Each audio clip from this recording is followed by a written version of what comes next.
लालू यादव को तो सामाजिक न्याय पर बात करने का औकात नहीं है। सामाजिक न्याय का मतलब बेटा को राजनीति में लाना, बेटी को राजनीति में लाना।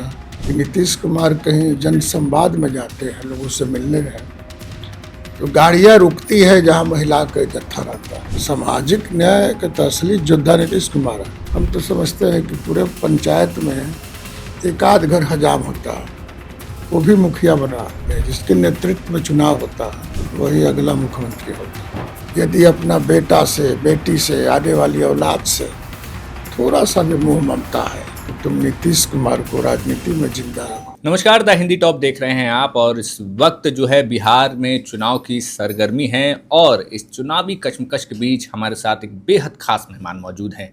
बेहद खास मेहमान इसलिए क्योंकि इस वक्त बिहार में खास तौर पर जेडीयू की सरकार है और जेडीयू से एमएलसी भगवान कुशवाहा जी हमारे साथ मौजूद हैं। भगवान जी, ये जो आज एसआईआर सर्वे का सबसे पहले तो जो सर्वे आया सामने, क्या लगता है विपक्ष जो तमाम आरोप लगा रहा था, आप जनता को कैसे समझाएंगे? सबसे पहले तो मैं चुनाव आयोग को धन्यवाद देना चाहता हूँ। बिहार के सभी प्रशासनिक पदाधिकारियों को धन्यवाद देना चाहता हूँ कि शॉर्ट समय में और बेहतर जो है किया है लोगों ने वोटर लिस्ट की जांच में, और जो प्रकाशित हुई है उसे तो कोई दिक्कत नहीं है। जो हम लोग अनुमान लगा रहे थे 22-23 लाख लोग मृत होंगे, वो भी सामने आ गया। और कुछ वैसे लोग हैं जो बाहर रहते हैं, दूसरा ज़मीन पर नहीं है, तो वो लोग भी हटेंगे।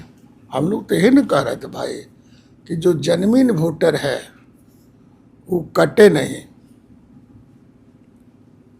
आज जो नन जेन्युइन है वो सटे नहीं। बिल्कुल। और अभी अगर हम देखें तो खासतौर पर जेडीयू ने बिहार में खासतौर से कई योजनाओं का ऐलान किया है। मुख्यमंत्री नीतीश कुमार ने पेंशन से लेकर तमाम योजनाओं का ऐलान किया। क्या लगता है इन योजनाओं का कितना असर होगा और चुनाव से ठीक पहले? हम लोगों ने चुनाव को भाव करके नहीं किया गया। आपको बता दें कि जब 2006 में 7 में पंचायती राज व्यवस्था में 50% आरक्षण लाया गया था, उस समय कोई चुनाव था। ये दरअसल नीतीश कुमार का काम है और नीतीश कुमार सबसे ज़्यादा उन वर्गों पर ख्याल करते हैं जो वर्ग वर्षों से उपेक्षित है। उसमें फर्स्ट है महिला, तो महिला सशक्तिकरण शब्द का उपज बिहार से है। पंचायती राज में आरक्षण की बात हो, बिहार सरकार की नौकरियों में 35% आरक्षण की बात हो, या अन्य प्रकार की योजनाओं का, तो ये तो हम लोग का काम है भाई। ग्रास रूट में रहने वाली जो जातियाँ है, जो समूह है, जो जनता है, उसका उत्थान के लिए नीतीश कुमार कृत संकल्प है। और फिर इसके बाद दलित है, महादलित है, इस पर भी ख्याल किया जा रहा। तो इसके लिए हम लोगों ने योजना चला रहे हैं। आपके जो सहयोगी संगठन हैं, चाहे फिर वो चिराग पासवान की पार्टी हो या फिर भारतीय जनता पार्टी, और जीतन राम मांझी जी हैं, उपेंद्र कुशवाहा जी हैं, सीट शेयरिंग को लेकर कब तक लगता है कि बात फाइनल हो जाएगी? सिर्फ सीटें शेयरिंग की बात करते हैं, बाकी काम तो नीतीश कुमार कर रहे हैं। सीट शेयरिंग में पार्टी समझेगा और इसके लिए 15 अगस्त के पहले हो जाएगा। लेकिन नीतीश कुमार ने कहा है कि हम अपनी पूरी राजनीतिक जीवन में 20 साल का जो हुकूमत रही है, हम एक एक बात छोड़ेंगे नहीं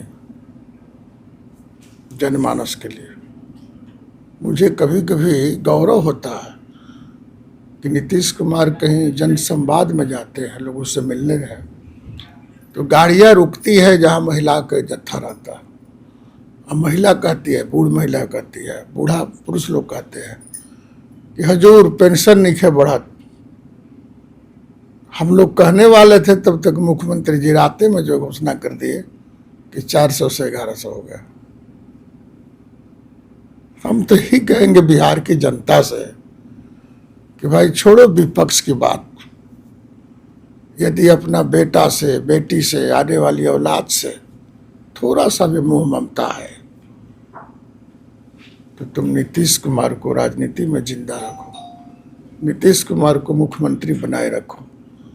बिहार की जनता का भी और बिहार का मिट्टी का भी परिवर्तन होगा। अच्छा, एक सवाल ये था कि हमने देखा 2020 के चुनाव में जब चिराग पासवान खास तौर पर बिल्कुल गठबंधन से अलग थे, लेकिन उनके निशाने पर नीतीश कुमार और जेडीयू के तमाम उम्मीदवार थे। इस बार चिराग आपके साथ हैं, लेकिन दूसरी तरफ प्रशांत किशोर हैं जो कि लगातार नीतीश कुमार और बिहार सरकार पर हमला कर रहे हैं। क्या लगता है प्रशांत कुमार जो हैं, क्या कोई डेंट आपको दे पाएंगे? प्रशांत किशोर के बारे में तो मैं बहुत कुछ नहीं बोलूँगा, क्योंकि हमारे मित्र भी रहे। उनकी राजनीति के बिहार में शुरुआत नीतीश कुमार के घर से हुआ है। कितना क्या करेंगे कहना बड़ा लगता है। बिहार के लोग इतना बेवकूफ़ नहीं है। वहाँ लड़ाई सीधे एनडीए और इंडिया में, बीच के कोई रास्ता नहीं है। एक तरफ एनडीए है और एक तरफ इंडिया है। एक तरफ कौरव का सेना है, एक तरफ पांडव का सेना। कौरव का सेना का नेतृत्व लालू यादव कर रहे हैं और पांडव सेना का नेतृत्व नीतीश कुमार कर रहे हैं। तो राक्षस राज चाहिए कि विकास वाली राज चाहिए। अच्छा, बिहार में हमने देखा कि एक पूरा बृहद इतिहास रहा है सामाजिक न्याय का और सामाजिक न्याय के मुद्दों का, और राजनीति खास तौर पर बिहार की सामाजिक न्याय पर आधारित रही है। क्या लगता है कि विपक्ष जिस तरीके से आरोप लगा रहा है और मुद्दा बना रहा है सामाजिक न्याय को, तो इस पूरे जो विपक्ष का आरोप है वहां पर उससे चुनौती से कैसे निपटेगी जेडीयू? कौन सामाजिक न्याय की बात करता है? लालू यादव को तो सामाजिक न्याय पर बात करने का औकात नहीं है। सामाजिक न्याय का मतलब बेटा को राजनीति में लाना, बेटी को राजनीति में लाना, बेटा को मुख्यमंत्री बनाना, किसी एक जाति विशेष को आगे बढ़ाना। सामाजिक न्याय का तो असली योद्धा नीतीश कुमार है। समाज के सबसे कमजोर वर्ग, आप कभी कल्पना नहीं कीजिएगा, डोम की बेटी भी वार्ड सदस्य है। डोम की बेटी भी, जो सबसे निचले पौधान पर रहने वाले लोग हैं, पंचायत समिति के सदस्य हैं, नगर पंचायत के सदस्य हैं, अध्यक्ष है। अति पिछड़ा, हजाम, बनिया, छोटी छोटी जाति। हम तो समझते हैं कि पूरे पंचायत में एक आध घर हजाम होता है, वो भी मुखिया बना। सामाजिक न्याय नहीं है जी। समाज के सबसे कमजोर वर्ग को राजनीतिक क्षितिज पर, प्लेटफार्म पर लाइए, गांव से उठा करके, घर से उठा करके समाज की मुख्य धारा में जोड़िए। यही है सामाजिक न्याय, दूसरा कोई न्याय नहीं है। ये सब लोग परिवारवाद के शिकार हैं, नीतीश कुमार को छोड़ करके।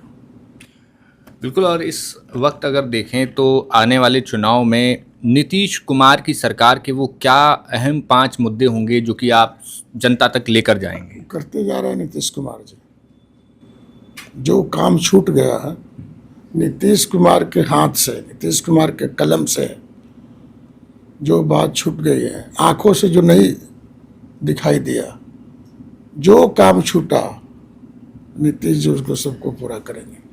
और हमको बिहार को एक विकसित राज्य के श्रेणी में खड़ा करना है। एक आखिरी सवाल कि इस वक्त भारतीय जनता पार्टी आपके साथ है। भारतीय जनता पार्टी कह रही है कि नीतीश कुमार के नेतृत्व में चुनाव लड़ा जाएगा, लेकिन चुनाव के बाद मुख्यमंत्री नीतीश कुमार होंगे, ऐसी बात भारतीय जनता पार्टी के नेता कहते नहीं दिखते। अब इतने कंट्राडिक्शन में जाने की जरूरत नहीं। जिसके नेतृत्व में चुनाव होता है वही अगला मुख्यमंत्री होता है। नरेंद्र मोदी जी के नेतृत्व में चुनाव हुआ था 14 में, दूसरा कोई नहीं न बना।